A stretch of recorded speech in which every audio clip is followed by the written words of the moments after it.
अध्यक्ष आज्ञा होती आदरणीय श्रीयुक्त प्रणव किशोर महांती महोदय आम हरिचंदनपुर सरस्वती शिशु विद्या मंदिर सभापति दायित्व अच्छा एवं व्यक्तिगत भाव जड़े प्रतिष्ठित व्यवसायी ये अवसर में आमको समय दे आम समस्त आशीष भिक्षा कर अनुष्ठान तरफ विद्यालय तरफ अनेक अनेक कृतज्ञता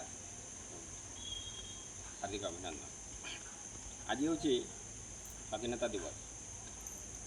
विगत वर्ष में आम भारत पराधीन था। ये पराधीन भारत को स्वाधीनता आने आम देशर अनेक स्वाधीनता संग्रामी जीवन देते। ता भर देश को स्वाधीन करने जो महान नायक थे महामानव महात्मा गांधी तांकरी प्रचेषा बल अहिंसा नीति बल भारत को स्वाधीन आने जो चेष्टा करते वास्तव में से स्वाधीनता आनी आमको देखी दे पारे। परवर्ती समय आम से स्वाधीन देशर संतान पराधीन थिला भारत 1947 मसीहा अगस्ट मास 15 तारिख दिन आम देश स्वाधीन है। से 1947 मसीहा अगस्ट मास 15 तारिख ठारू प्रति वर्ष आम यही स्वाधीनता दिवस टी को बहु आडंबर सहकार पालन कर।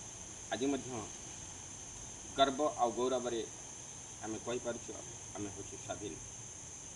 तथापि देश स्वाधीन है गांधीजी पर जो चिंताधारा था से चिंताधारा बा लक्ष्य पूरण है जहाँ अधूरा रही जाए पूरण करने आमे माने दादा ए देशर ए राष्ट्रर ए भारतर नागरिक हिसाब से आम प्रचेषा करवा अधूरा स्वप्न पूरण करवा